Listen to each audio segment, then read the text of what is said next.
They bullied a brutal fighter and regretted it fast. What would you do if everyone around you saw weakness, but you carried the weight of 1,000 battles in your soul? The fluorescent lights of Iron Temple Gym flicker like dying stars above cracked concrete floors, casting harsh shadows that seem to swallow hope itself. The air hangs thick with the metallic taste of sweat, blood, and broken dreams. This isn't one of those pristine fitness centers with mirrored walls and motivational posters. This is Detroit's underground, where fighters come to prove themselves or die trying, where respect is earned with fists and pain, and where the weak are devoured by the strong. In the corner, almost invisible against the grimy walls, moves a figure that most people's eyes simply slide past. Jaden Cole pushes his mop bucket across the stained floor with the slow, deliberate movements of a man who has learned to make himself small. His shoulders hunch forward as if carrying an invisible weight. His graying hair falls across tired eyes, and his right leg drags slightly with each step, a limp that speaks of old injuries and older regrets. His janitor's uniform hangs loose on his frame, faded blue fabric that has seen too many washes and absorbed too many disappointments. The young fighters barely notice him as they swagger past, their voices echoing with the arrogance of youth and the hunger for glory. To them, Jaden is just part of the scenery, another broken-down man whose best days are buried somewhere in the past. They see the mop, the limp, the downcast gaze, and they write their own story about who he is. They don't see the way his hands grip the mop handle with perfect balance, or how his eyes track every movement in the gym with the precision of a predator. They don't notice that his breathing never changes, never quickens, no matter how hard he works or how loudly they mock him. "Yo, Grandpa Mop!" The voice cuts through the gym like a blade. Tyrese Williams struts across the mat, his perfectly sculpted physique glistening under the lights. At 22, he's the gym's rising star, an amateur MMA prospect with a perfect record and a mouth to match. His entourage follows behind him like hungry wolves, feeding off his energy and amplifying his cruelty. "You missed a spot over here, old man. Maybe you need to get your eyes checked." The laughter that follows is sharp and cutting, designed to humiliate. Other fighters stop their training to watch, some smirking, others looking away uncomfortably. This is daily entertainment at Iron Temple, watching the young lions assert their dominance over the wounded gazelle. Jaden doesn't respond. He never does. He simply redirects his mop toward the area Tyrese indicated, his movements unhurried, his expression unchanged. But if you looked closely, really looked, you might notice the way his jaw tightens almost imperceptibly, or how his knuckles whiten around the mop handle for just a moment before relaxing again. "Damn, this dude's like a robot," laughs Marcus, one of Tyrese's crew. "You think he even speaks English? Maybe he's just here illegally cleaning up after real fighters." "Nah, man," Tyrese grins, shadowboxing as he talks. "I heard he used to fight. Probably got his ass kicked so bad he forgot how to talk. Isn't that right, Grandpa? You used to pretend to be tough?" The question hangs in the air like smoke.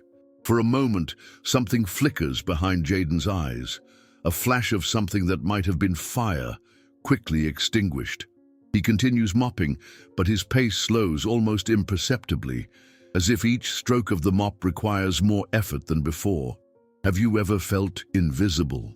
Have you ever stood in a room full of people who looked right through you, as if your existence was nothing more than background noise? That's where Jaden lives every day, in the space between being seen and being noticed, between presence and acknowledgement. But invisibility can be a choice. Sometimes the most dangerous people are the ones who've learned to hide in plain sight. The afternoon light streams through the gym's grimy windows, creating patches of gold on the concrete floor. In one of these patches, Jaden pauses his work to watch a sparring session. Two young fighters circle each other in the ring, their movements telegraphed and clumsy despite their enthusiasm.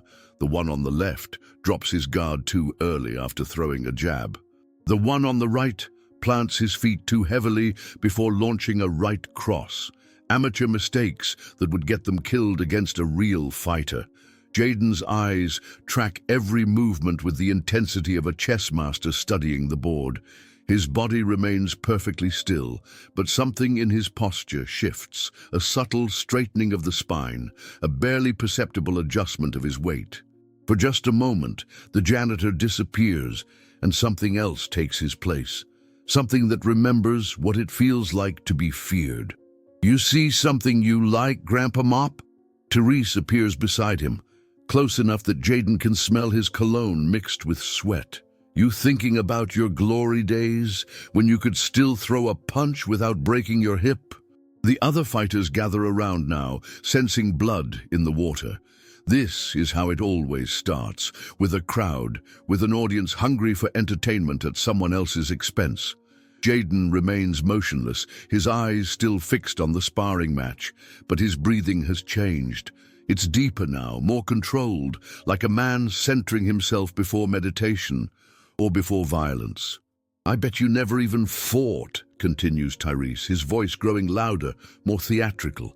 "I bet you just watch from the outside, cleaning up other people's blood while dreaming about being somebody. That's all you've ever been, isn't it? A dreamer with a mop. The words are designed to cut, to provoke, to humiliate.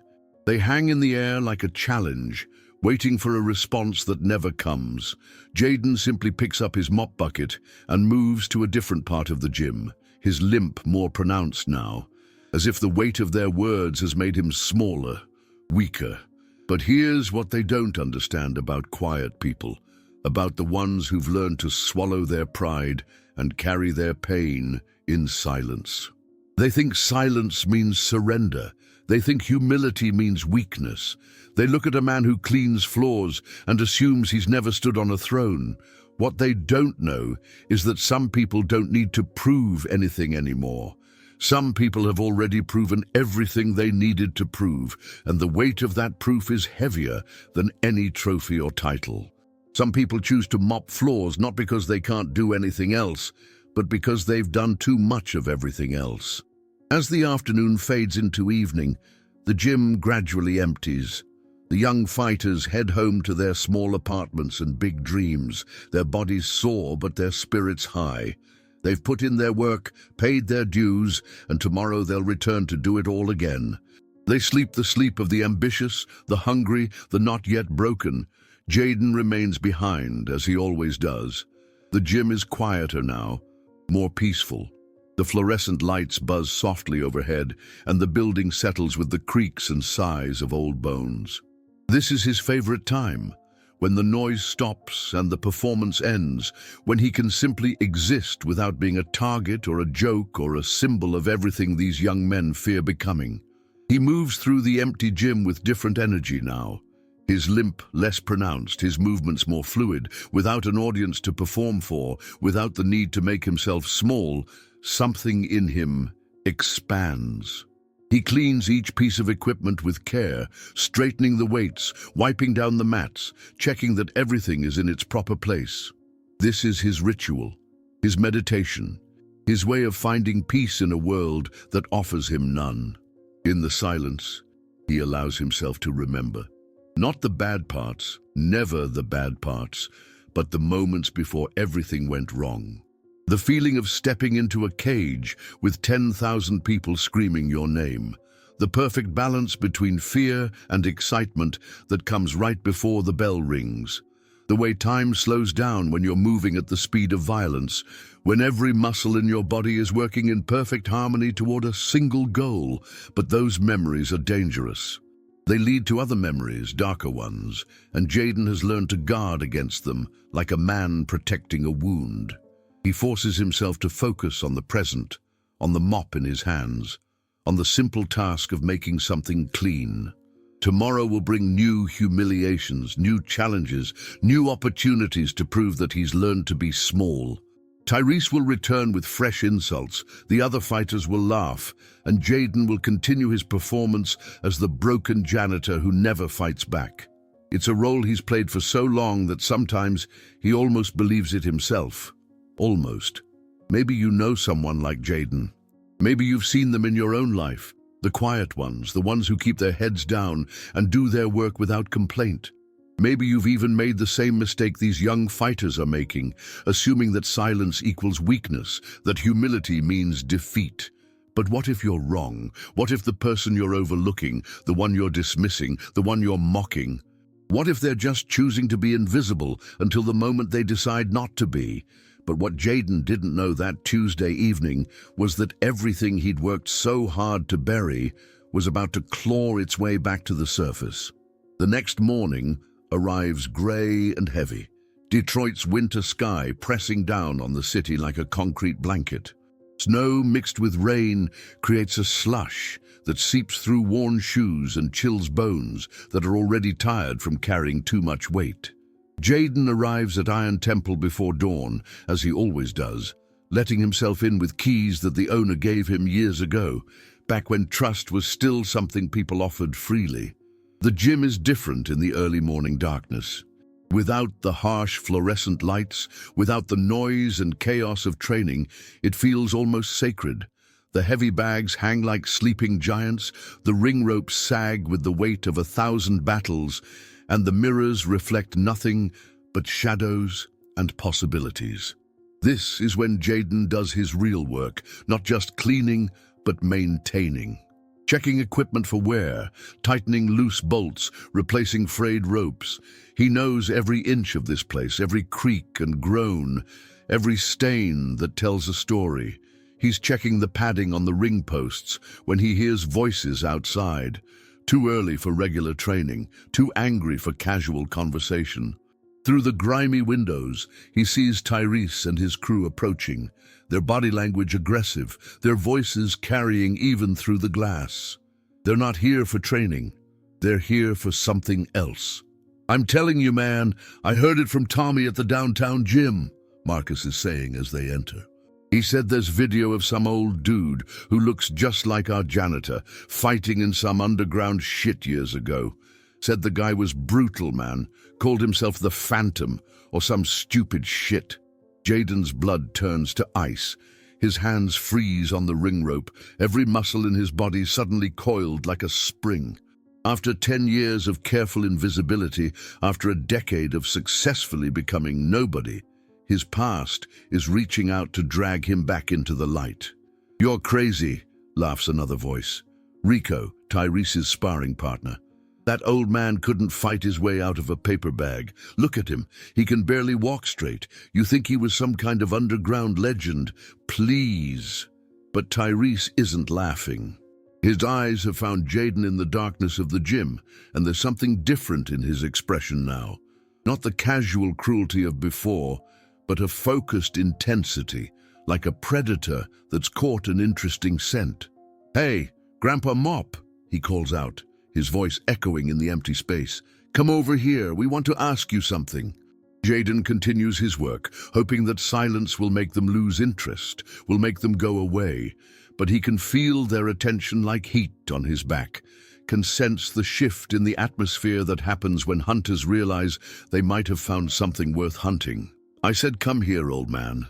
Tyrese's voice is harder now, carrying the edge of authority he's used to having obeyed. "Don't make me come get you."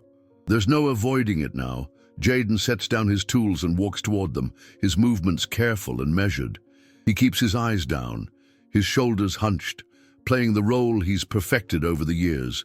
But inside, warning bells are ringing, and something he's kept buried for a decade is stirring in his chest like a sleeping dragon testing its chains. "So," Tyrese says, as Jaden approaches, circling him slowly like a shark, "my boy Marcus here thinks he saw a video of you fighting, says you used to be somebody, says you had a name."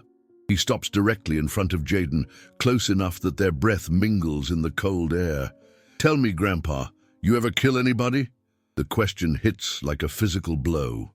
Jaden's composure cracks for just a moment, a flicker of pain across his features, a tightening around his eyes. It's enough. Tyrese sees it and smiles like a wolf that's tasted blood. "Oh, shit," he breathes. "It's true, isn't it? You really were somebody once. What happened, old man? You lose your nerve, get your ass kicked so bad you forgot how to fight." The others gather closer now, sensing something they've never sensed before. This isn't their usual game of humiliating the janitor. This is something bigger, more dangerous. They can feel it in the air, in the way Jaden's breathing has changed, in the subtle shift of his posture that none of them understand, but all of them recognize on some primal level. "Leave it alone," Jaden says quietly. His voice is rough from disuse, barely above a whisper, but there's something underneath it that makes Rico take an involuntary step backward. "Leave what alone?" Tyrese presses, emboldened by his crew's attention. "Your secret? Your past? Come on, Grandpa. We're all friends here. Tell us about the good old days. Tell us about when you were the Phantom." The name hangs in the air like a curse. Jaden closes his eyes for a moment, and when he opens them, something fundamental has changed. The hunched shoulders are still there. The limp is still there. The janitor's uniform still hangs loose on his frame. But underneath it all, something ancient and terrible is awakening. "That name died a long time ago," Jaden says, his voice steadier now but carrying undertones that make the temperature in the room seem to drop. "I'm nobody now, just a janitor. Let me go back to work." But Tyrese is drunk on the power of discovery, high on the feeling of having found someone's weakness and knowing he can exploit it. This is better than any victory in the ring, more satisfying than any knockout. This is the chance to drag someone down from whatever pedestal they once stood on, to prove that everyone ends up in the dirt, eventually. "Nah, man," he says, his grin widening. "I don't think so.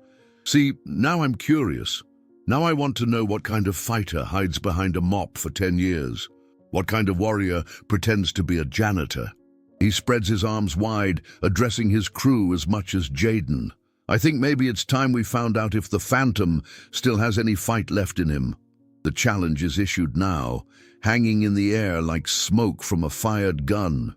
There's no taking it back, no pretending it didn't happen. The other young fighters sense the shift, the dangerous electricity that comes right before violence erupts. Some of them look excited, hungry for entertainment. Others look nervous, as if they've suddenly realized they might be standing too close to something explosive. Jaden remains perfectly still, but every person in that room can feel the change in him. It's like watching a man struggle against invisible chains, like seeing the exact moment when a dam begins to crack under pressure. His hands, hanging loose at his sides, are no longer the soft hands of a janitor. They're something else now, weapons that have forgotten they were supposed to be tools. "Walk away," Jaden says, and now his voice carries no trace of the broken man they've been tormenting for months. "Walk away now, and we can pretend this never happened. I can go back to being nobody, and you can go back to being somebody. But if you push this..." He looks up then, and for the first time in years, he lets them see his eyes, really see them. "If you push this, there's no going back for either of us." But young men, drunk on their own strength, rarely recognize wisdom when it's offered freely.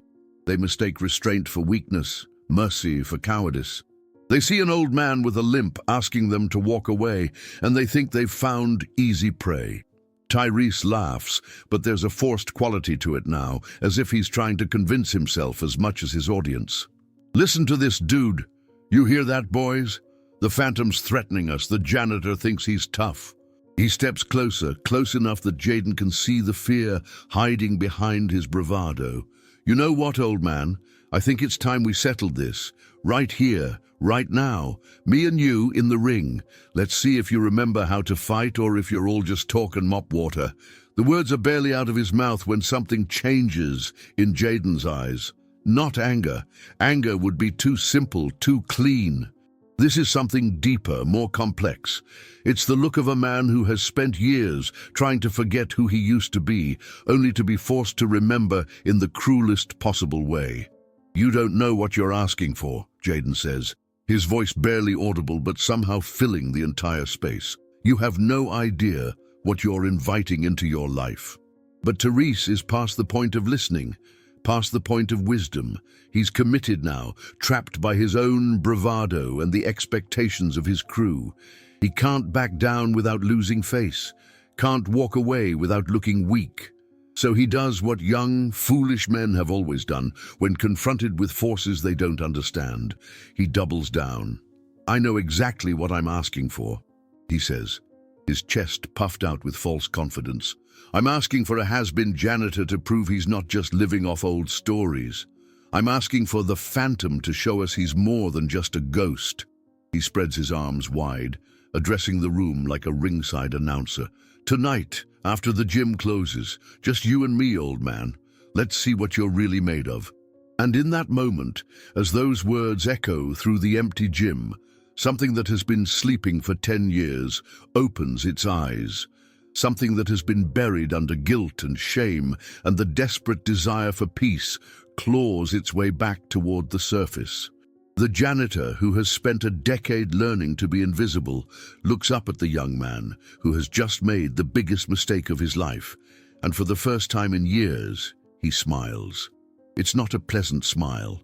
It's the smile of a man who has just realized that running from your past only works until your past decides to catch up with you. It's the smile of someone who has been offered a choice between remaining dead or coming back to life, and has just decided that maybe, just maybe, it's time to remember what it feels like to be feared again. "Tonight then," Jaden says, his voice carrying a finality that makes the air in the room feel thick and dangerous. "After closing, just you and me." He pauses, letting the weight of the moment settle over all of them like a funeral shroud. "But understand something, boy. When that bell rings, I'm not going to be the janitor anymore, and you're not going to be the same person who walks out of this gym." The promise hangs in the air like the scent of ozone before a lightning strike. Everyone in that room knows that something irreversible has just been set in motion, something that will change everything for everyone involved. They just don't know how much. Have you ever seen someone's entire world change in a single moment? Have you ever watched a person realize that they've just crossed a line they can never uncross? That's what's happening here, in this grimy gym in Detroit, as a group of young fighters learn that sometimes the most dangerous mistake you can make is underestimating the person who's already lost everything once before. And yet, even as the challenge was issued, even as the die was cast, nobody in that room truly understood what they had just unleashed. The hours between morning and evening stretch like a lifetime. Word spreads through Iron Temple like wildfire. The janitor is going to fight Tyrese tonight. The broken old man is actually going to step into the ring with the gym's rising star. By afternoon, the place is packed with spectators who've come to witness what they assume will be a massacre. They've come for entertainment, for the spectacle of watching a delusional old man get crushed by youth and skill. They've brought their phones to record the moment when the Phantom gets exposed as nothing more than a washed-up janitor with delusions of grandeur. The betting is heavily in Tyrese's favor, not just to win, but to win quickly and brutally. Jaden continues his work throughout the day, moving through his routine as if nothing has changed. But those who know how to look can see the signs. His movements are more precise now, more economical. The limp is still there, but it seems less pronounced, as if his body is remembering how to carry itself differently.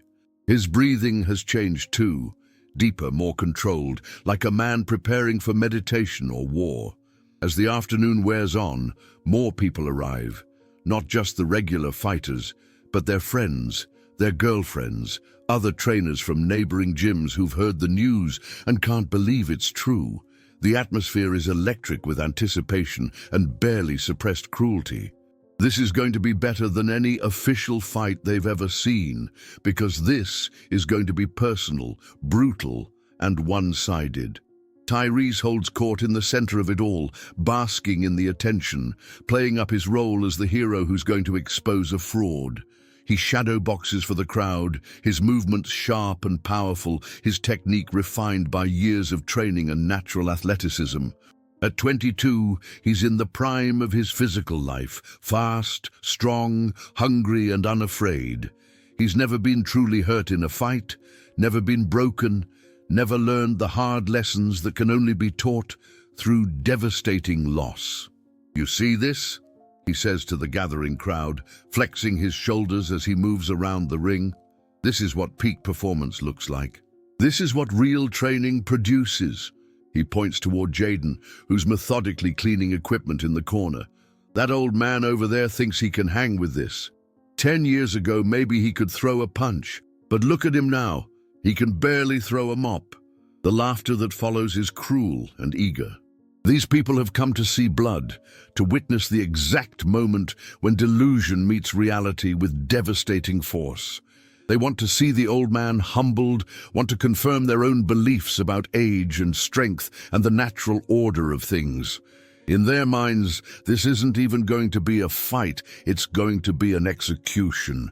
But if any of them had looked closely at Jaden during those long hours, if any of them had seen past their own assumptions and prejudices, they might have noticed something troubling.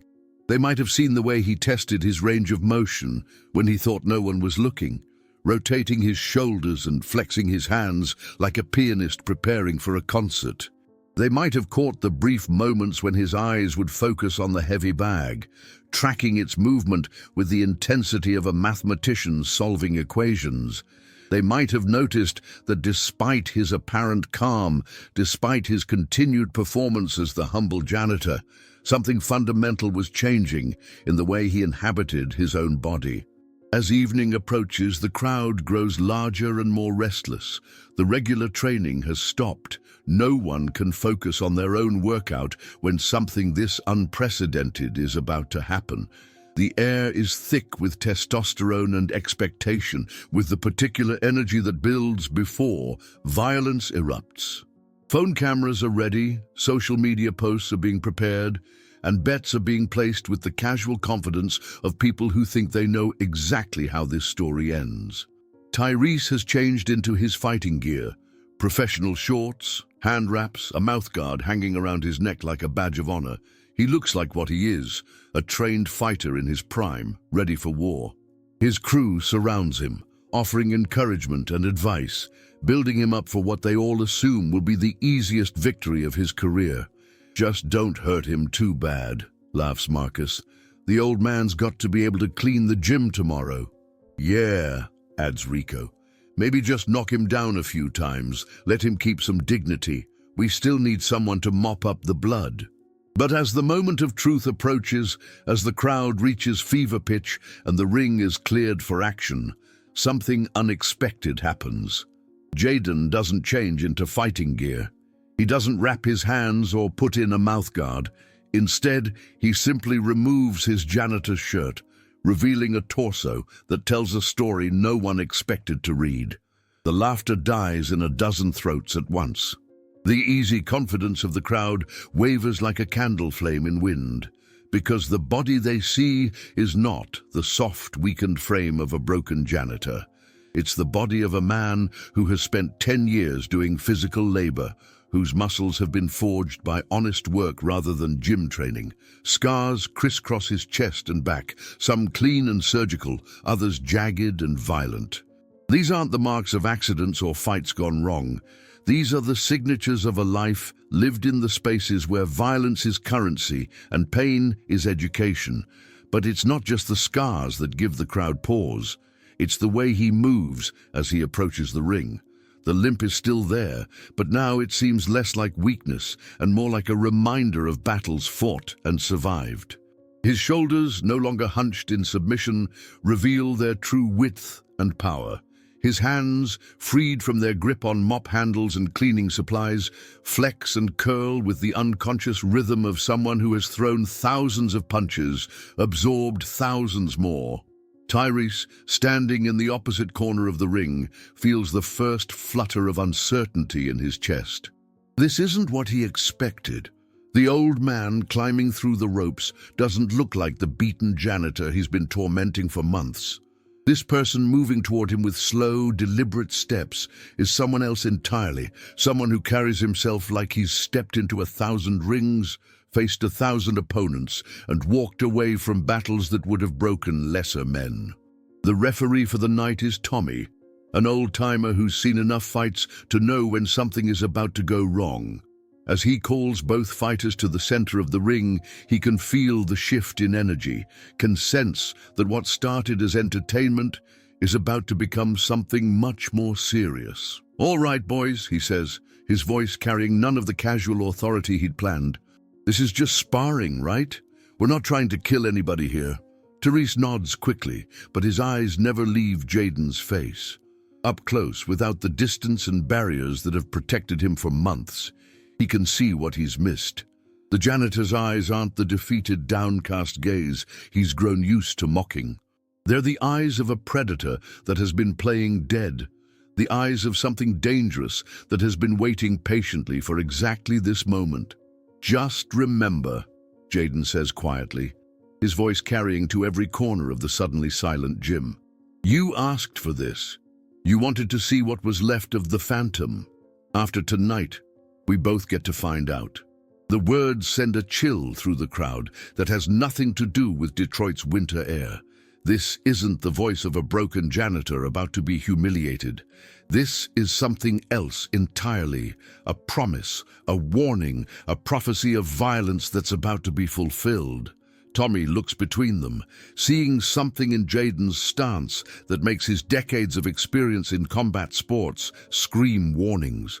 "Listen, maybe we should—" "Ring the bell," Jaden interrupts, his eyes never leaving Tyrese's face. He wanted a fight. Give him a fight. And in that moment, as Tommy's hand reluctantly moves toward the bell, as the crowd holds its collective breath, as Tyrese realizes he might have made the worst mistake of his young life, the question becomes not whether Jaden still remembers how to fight, but whether Tyrese is about to learn why some names become legends and why some legends never really die. They just wait for the right moment to remind the world why they were feared in the first place. The bell rings. For the first 30 seconds, it looks like everything the crowd expected. Tyrese comes out aggressive, throwing combinations with the speed and precision of youth, his footwork sharp, his technique textbook perfect. He lands a solid jab to Jaden's head, follows it with a body shot that echoes through the gym. The old man absorbs the punishment, seeming to confirm everyone's expectations about how this will end. Jaden doesn't respond immediately. He moves around the ring with that pronounced limp, his guard low, his movement seeming slow and reactive. Tyrese presses the attack, landing another combination, and the crowd erupts in approval. This is what they came to see. The young lion tearing apart the old pretender, reality-crushing delusion with swift and brutal efficiency. "Come on, Grandpa," someone shouts from ringside. "Show us those legendary skills." But then, 45 seconds into the first round, something changes. Tyrese throws a right cross aimed at Jaden's head, a punch that should have ended the fight if it had landed. Instead, it whistles through empty air. Jaden has moved, not dramatically, not with any great show of speed, but with perfect timing and economy of motion. The punch misses by millimeters, and suddenly Tyrese is off balance, overextended, vulnerable. What happens next occurs so quickly that most of the crowd doesn't understand it until they watch it back on video later, frame by frame, slowed down, analyzed like a car crash that defies the laws of physics. Jaden doesn't throw a wild haymaker or attempt some flashy technique. Instead, he does something much more terrifying. He demonstrates perfect control. His left hand snakes out in what looks like a gentle tap to Tyrese's solar plexus, but the young fighter's body reacts as if he's been hit by a sledgehammer.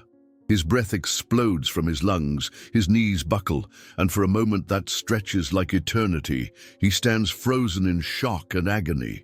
The crowd falls silent. This isn't what they expected.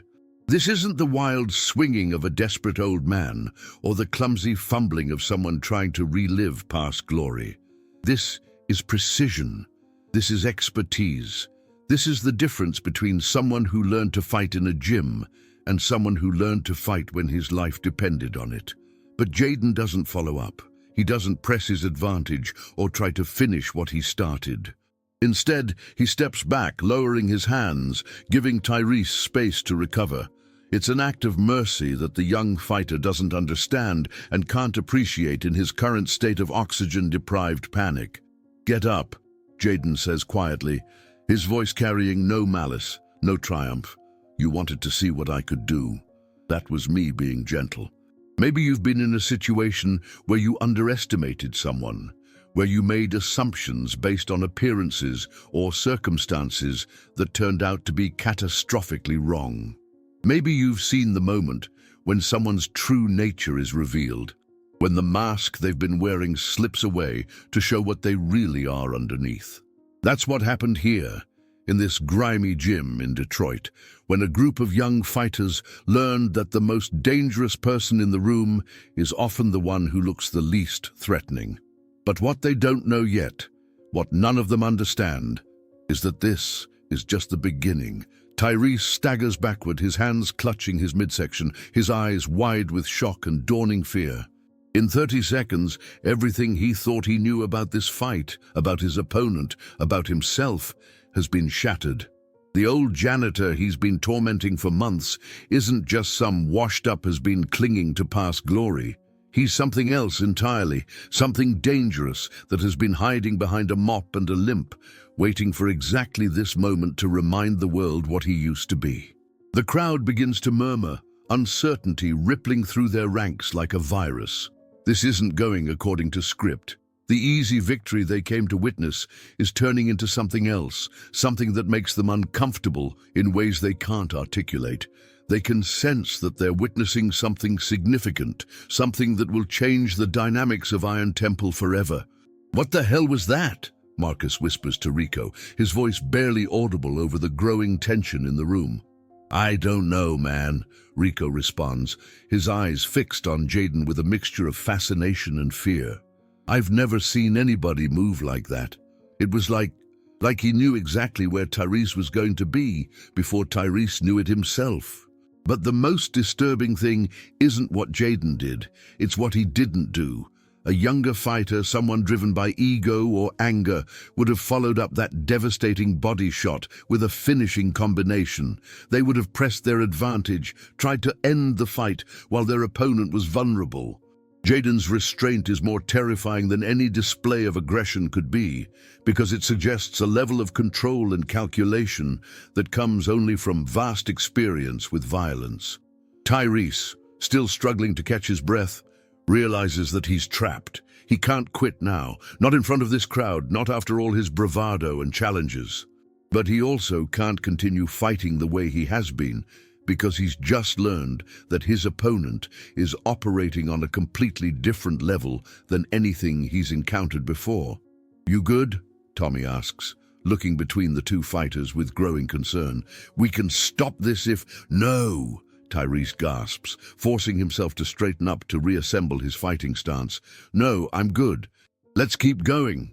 But he's not good. Everyone in the gym can see it, can hear it in his voice, and see it in the way he's holding himself. The easy confidence is gone, replaced by wariness and the first bitter taste of fear. He's no longer fighting the broken janitor he thought he was going to humiliate.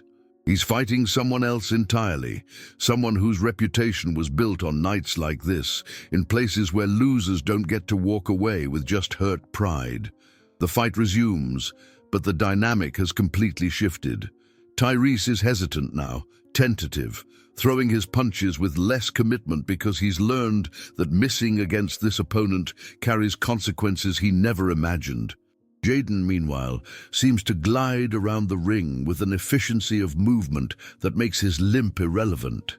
He's not trying to impress anyone or prove anything to himself. He's simply doing what he was trained to do, reading his opponent, controlling distance, waiting for the right moment to demonstrate just how vast the gap in experience really is. For the next 2 minutes, it looks almost like a normal sparring session. Tyrese lands some shots, Jaden absorbs them without apparent difficulty, and the crowd begins to think that maybe the first exchange was a fluke. Maybe the old man just got lucky, caught the young fighter off guard with a cheap shot. Maybe this will still end the way everyone expected. But those who understand fighting, those who've spent enough time around violence to recognize its subtleties, can see what's really happening. Jaden isn't just absorbing punishment, he's studying it. Every punch Tyrese throws is being catalogued, analyzed, filed away for future reference. The old fighter is learning his opponent's patterns, timing his reactions, identifying the small flaws in technique that can be exploited when the moment is right. And then, with 90 seconds left in the round, that moment arrives.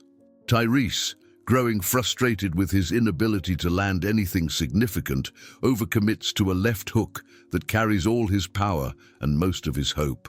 It's a good punch, technically sound, thrown with proper form and devastating intent. Against most opponents, it would have ended the fight. Against Jaden, it becomes an opportunity for education. The hook whistles past Jaden's head as he slips it with minimal movement, and suddenly Tyrese is completely exposed, his guard down, his body turned at an angle that makes him vulnerable to whatever comes next. For a heartbeat, nothing happens.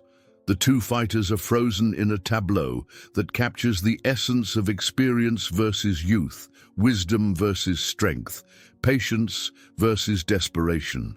Then Jaden moves. It's not a single technique or a combination of punches. It's something more complete than that, more devastating.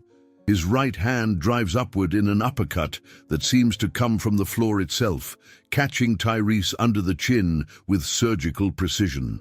The young fighter's head snaps back with an audible crack, and his entire body goes rigid for a moment before beginning its inevitable collapse toward the canvas. But Jaden isn't finished. As Tyrese's knees buckle, as his body begins its descent toward defeat, the old fighter's left hand comes around in a hook that catches him in the ribs with the sound of breaking wood. The combination lasts perhaps half a second from start to finish, but its effects will resonate for much longer than that. Tyrese hits the mat hard, his body limp, his eyes unfocused, his breathing shallow and labored. The sound of his fall echoes through the suddenly silent gym like a gunshot, like the final note of a symphony that no one wanted to hear end. For a moment that stretches toward eternity, nobody moves, nobody speaks, nobody even seems to breathe. The crowd stares in shocked silence at what they've just witnessed. This wasn't supposed to happen. The old janitor wasn't supposed to be capable of this level of violence, this degree of skill. They came to see a joke fight, a one-sided beatdown that would confirm their assumptions about age and strength and the natural order of things.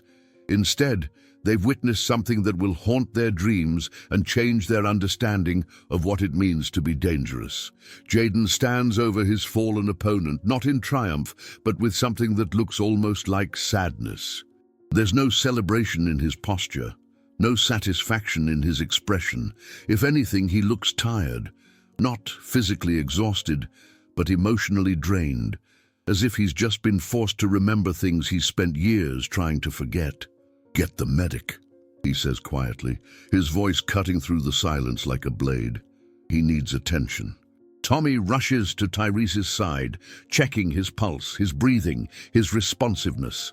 The young fighter is conscious but clearly concussed, his eyes struggling to focus, his body unable to coordinate the simple task of sitting up. Around the ring, his crew looks on in shock and growing fear, realizing that their leader isn't just defeated, he's been devastated. "Jesus Christ," someone whispers from the crowd. "What the hell was that?" But Jaden doesn't answer. He's already climbing out of the ring, already returning to the corner where his janitor's shirt waits for him. The performance is over, the lesson has been taught, and now it's time to go back to being nobody again, except that's no longer possible. You can't unknow what has been revealed, can't unsee what has been demonstrated. The janitor, who everyone dismissed as broken and irrelevant, has just reminded them that some things never truly die. They just wait for the right moment to show the world what they're really capable of. As the medics arrive and begin working on Tyrese, as the crowd slowly disperses in shell-shocked silence, as word begins to spread throughout Detroit's underground fighting community about what happened at Iron Temple that night, one thing becomes clear. Everything has changed. The balance of power, the hierarchy of respect, the very understanding of who is dangerous and who is safe, all of it has been shattered by 30 seconds of perfect violence delivered by a man who everyone assumed had forgotten how to fight. The aftermath spreads like wildfire. Within hours, cell phone videos are circulating on every social media platform, each view adding to the growing legend. The footage is grainy, shot from multiple angles by spectators who couldn't believe what they were seeing, but the essential truth comes through in every frame. The unassuming janitor had just delivered the most devastating 30 seconds of violence any of them had ever witnessed. But it's not just the spectacular nature of the knockout that captures people's attention, it's the story behind it. Word spreads about who Jaden really is, about his past as the Phantom, about the decade he spent hiding in plain sight while enduring daily humiliation from fighters who didn't understand they were mocking a legend. The video that goes viral isn't just the knockout footage. Someone had the presence of mind to record the entire sequence, from the opening bell to Jaden's quiet departure from the ring. Viewers watch in fascination as the supposedly broken janitor systematically dismantles a young fighter with the casual efficiency of a master craftsman. But what really captures their imagination is what happens after the fight ends. As Tyrese lies unconscious on the mat and the crowd gapes in stunned silence, Jaden does something unexpected. Instead of celebrating or gloating or even acknowledging the magnitude of what he's just accomplished, he quietly puts his janitor's shirt back on and begins cleaning up the gym, not metaphorically, literally. He gets a mop and starts cleaning the blood from the canvas, straightening the chairs that were knocked over during the chaos, returning everything to its proper order. It's this image that captures the internet's collective imagination. A man who has just reminded the world of his lethal capabilities, calmly returning to the humble work that has defined his life for the past decade. The juxtaposition is so powerful, so loaded with meaning about strength and humility and the nature of true power, that it becomes an instant symbol, a rallying cry for everyone who has ever been underestimated or overlooked. Have you ever witnessed a moment when someone's entire understanding of the world shifted? When everything they thought they knew about strength and weakness, about power and humility, about who deserves respect and who doesn't, suddenly revealed itself to be based on assumptions that couldn't survive contact with reality. That's what happened in this gym, on this night, when a group of young fighters learned that the most dangerous mistake you can make is underestimating the person who has already lost everything once and found a way to build something better from the ruins. And yet, even as the world celebrates this story of humility and hidden strength, the most important transformation is the one that happens quietly, without cameras or commentary, in the daily life of one man who spent a decade learning that true victory sometimes looks like defeat, and that real strength often chooses to remain invisible until the moment when visibility becomes necessary for the protection and education of others. 3 months after the fight that changed everything, Iron Temple has become something unprecedented in Detroit's underground fighting scene. The culture of casual cruelty that once defined the place has given way to something resembling actual respect. Young fighters still push themselves hard, still challenge each other, still compete with the hungry intensity that drives all combat sports. But they do it now with an understanding that strength comes in many forms, and that the most dangerous person in any room might be the one who looks the least threatening. Tyrese doesn't return to the gym for weeks after that night. When he finally does show up, he's a different person. Quieter, more thoughtful, moving with the careful deliberation of someone who has learned hard lessons about hubris and consequences. The concussion has healed, but something deeper has been damaged, some essential arrogance that may never fully return. He nods respectfully to Jaden when their paths cross, but they don't speak. What is there to say? Some conversations can only be held in the language of violence, and theirs has already concluded. The other young fighters at the gym watch this transformation with a mixture of fascination and fear. They see how Tyrese has changed, how the swagger has been knocked out of him along with his consciousness, and they understand on a primal level that they're looking at their own potential future. The lesson is clear. Respect the quiet ones, because you never know what they're capable of when pushed too far. But it's not just fear that changes the atmosphere at Iron Temple. Something else emerges in the weeks following the fight: curiosity.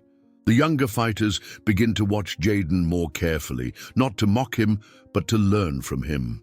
They notice things they never saw before: the perfect economy of his movements, the way he positions himself to have clear sight lines to every part of the gym, the subtle signs of someone who has spent a lifetime in environments where awareness could mean the difference between life and death. A few of the braver ones even approach him with questions. Not about fighting, they're not ready for that conversation yet, but about work, about technique, about the mental aspects of training. Jaden answers their questions with the same patience he brings to his cleaning, offering guidance without judgment, wisdom without condescension. Slowly, carefully, something that might eventually become mentorship begins to develop. 6 months later, a documentary crew arrives at Iron Temple. They're making a film about underground fighting culture, about the stories and legends that exist in the spaces between official athletics and street violence. They've heard about what happened here, about the janitor who reminded the world that legends never truly die, and they want to capture both the event and its aftermath. Jaden initially refuses to participate. He's built his life around invisibility, around being nobody special, and the idea of putting himself back in the spotlight terrifies him in ways that no opponent ever could. But the filmmakers are persistent, and gradually they help him understand that his story isn't just about fighting. It's about redemption, about second chances, about the possibility of finding peace after violence. The documentary, when it's finally released, becomes something neither the filmmakers nor Jaden expected. It's not just about fighting or even about one man's journey from legend to janitor and back again. It becomes a meditation on respect, on the dangers of assumption, on the difference between being feared and being respected.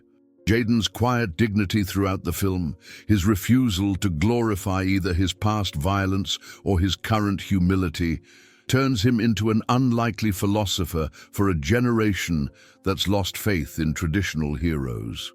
The film's final scene shows Jaden doing what he's done every day for the past decade, cleaning the gym after everyone else has gone home. But now, the act carries different meaning. He's not hiding anymore, not pretending to be weak or broken. He's choosing this work, this life, this particular form of service, because he's found something in it that fighting never gave him: peace. The documentary ends with a question that haunts viewers long after the credits roll. What would you do if you had the power to hurt people who hurt you, but chose instead to help them become better than they are?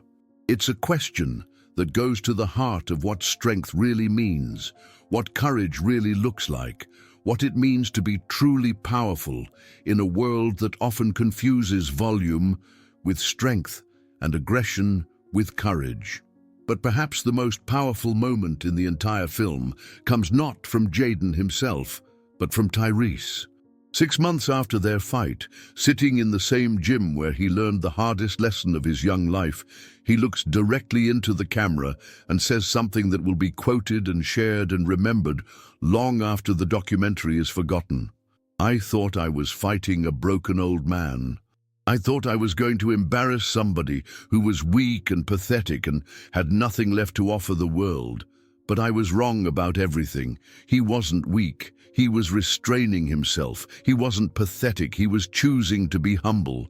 And he had everything to offer the world, starting with teaching people like me that strength isn't about how hard you can hit someone. It's about how hard you can get hit and still choose to be kind." 2 years after the fight, Tyrese opens his own gym across town. It's smaller than Iron Temple, focused more on training serious competitors than providing community services. But the culture he establishes there reflects the lessons he learned from his humiliation. Respect is earned, not demanded. Strength is measured by character as much as by physical ability, and everyone, regardless of skill level or background, is treated with basic human dignity. The gym has evolved into something more than a training facility. It's become a community center, a place where young people can find mentorship and direction. Jaden finds himself counseling kids about choices and consequences, about the difference between being tough and being smart, about how to channel anger and frustration into something constructive rather than destructive. One of his most frequent visitors is a 16-year-old named Marcus, not the Marcus from Tyrese's crew, but a kid from the neighborhood who reminds Jaden powerfully of himself at that age. Angry, talented, looking for somewhere to put all the rage that comes from growing up poor and overlooked in a city that doesn't seem to care whether you live or die. "Why don't you fight anymore?" Marcus asks one afternoon as he helps Jaden organize equipment. "I mean, really fight. You could make money, be famous again. Why are you wasting your talent cleaning floors?" It's a question Jaden gets often, though rarely put so directly. He considers his answer carefully, understanding that what he says could influence not just this conversation, but this young man's entire approach to life. "I spent 15 years proving I could hurt people," he finally says. "It took me 10 more years to learn that wasn't something worth proving. Now I'm trying to figure out if I can do something harder." What's harder than fighting? Building something that lasts, helping someone become better than they thought they could be, creating something good in a world that's got plenty of bad already. He pauses, continuing to work as he talks. "Fighting is easy, Marcus. Anybody can learn to throw a punch, to take a punch, to hurt someone who pisses them off. But being the kind of person who makes other people's lives better, being someone who uses their strength to protect rather than to dominate, that's the hardest fight there is, and it's the only one that really matters." The conversation stays with Marcus, as Jaden intended it would. Over the following weeks, his attitude begins to shift. The chip on his shoulder doesn't disappear overnight. That kind of change takes time. But he starts asking different questions, making different choices. Instead of looking for fights, he starts looking for ways to help around the gym. Instead of trying to prove how tough he is, he starts focusing on becoming someone worthy of respect.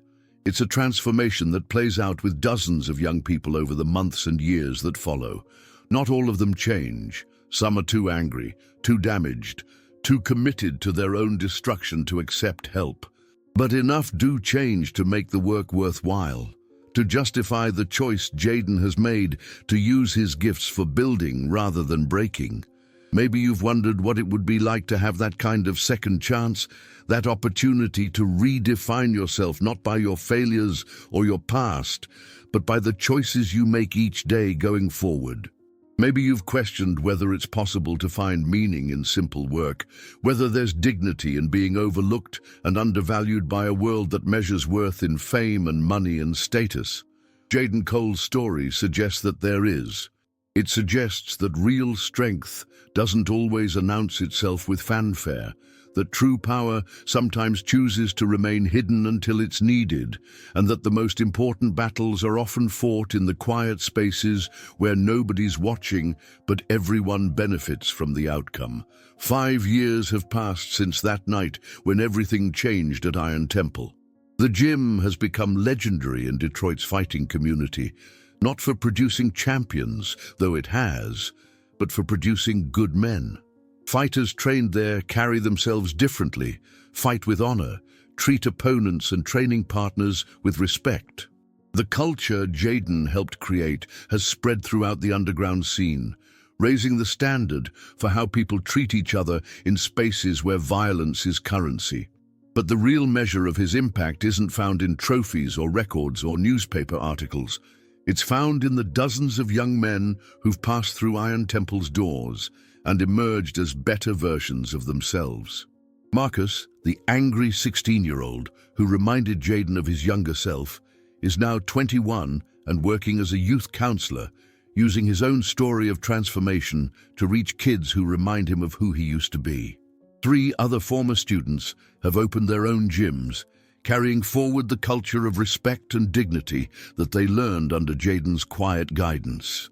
On this particular evening, as autumn settles over Detroit and the gym prepares to close for the night, Jaden performs the same ritual he's followed for 15 years. He checks equipment, straightens weights, mops floors, and ensures everything is ready for tomorrow's training. But tonight feels different, somehow more significant, though he can't quite identify why. As he's finishing his work, he notices someone sitting quietly in the corner. A young woman, maybe 19 or 20, with the hollow eyes and defensive posture of someone who's been carrying pain for too long. She's been coming to the gym for a week now, not to train, but just to sit and watch, as if trying to decide whether this place is safe enough to trust with whatever burden she's carrying. "Excuse me," she says, her voice barely audible in the empty gym. "Are you the one they call the Phantom?" Jaden pauses in his mopping, considering his answer. 5 years ago, that name still carried the weight of shame and regret. Now it feels more like a reminder of who he used to be, neither good nor bad, but simply part of a story that led him to where he is today. "That was my name once," he says gently. "Long time ago. Now I'm just Jaden. What's yours?" "Sarah." She stands up slowly, as if the movement requires significant effort. "I saw the documentary about you, about how you changed, how you found a different way to be strong." There's something in her voice that suggests this isn't casual curiosity.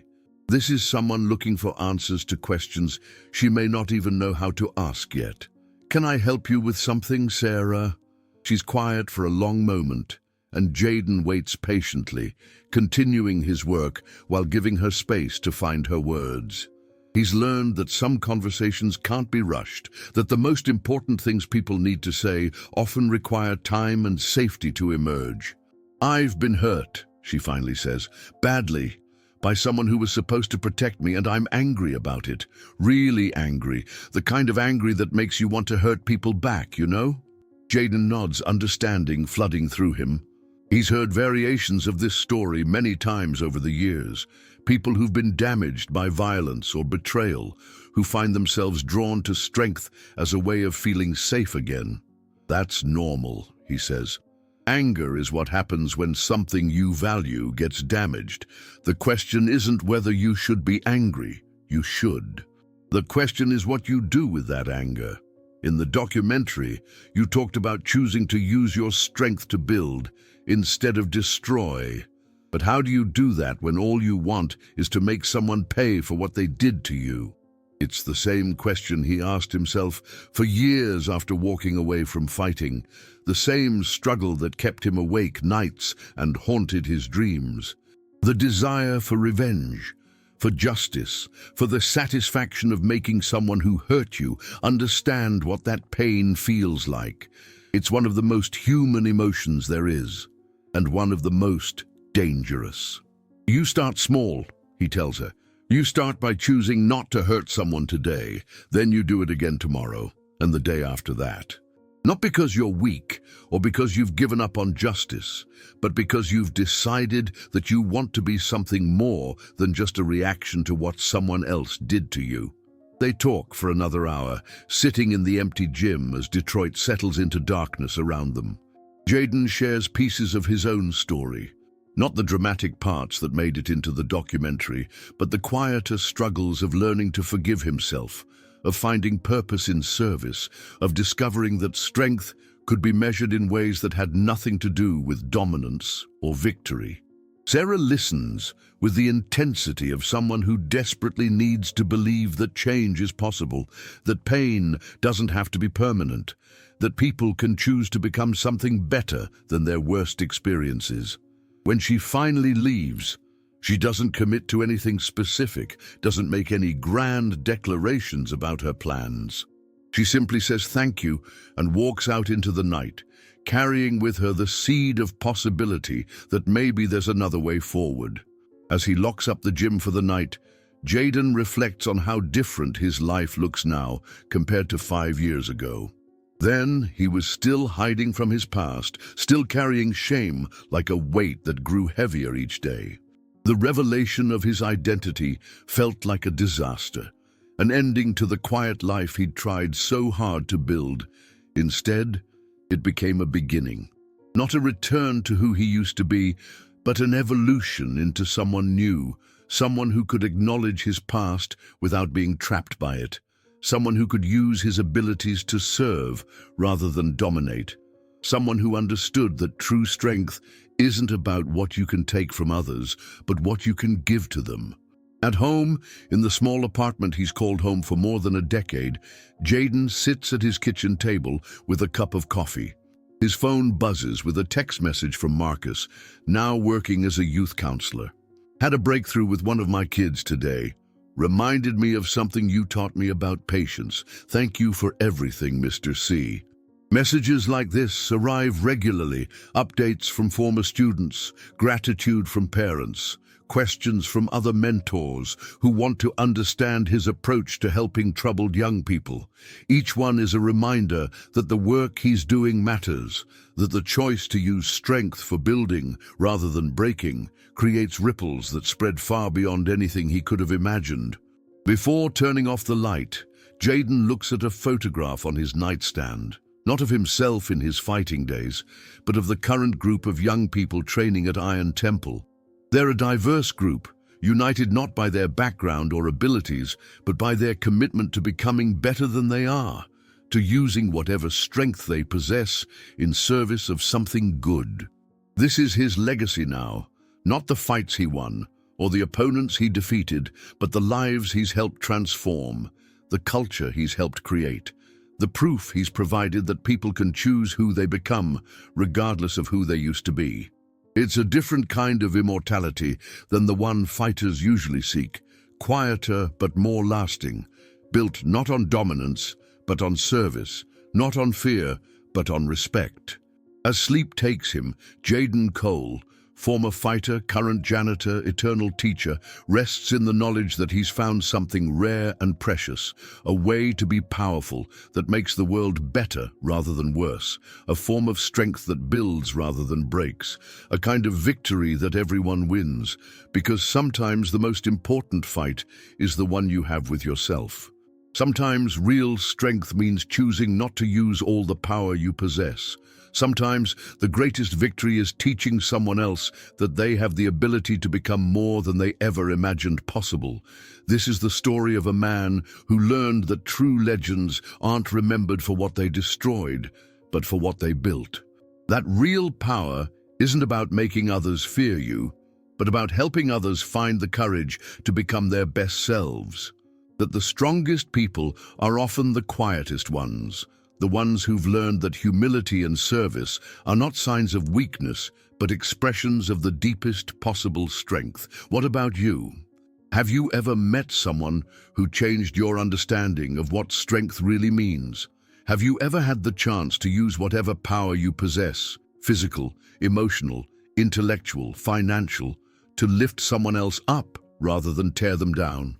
Have you ever considered that the person others overlook, the one they dismiss as weak or irrelevant, might be the strongest person in the room? Jaden Cole's story reminds us that we all have the choice every single day to decide what kind of strength we want to embody. We can use our abilities to dominate or to serve, to intimidate or to inspire, to break others down or to build them up.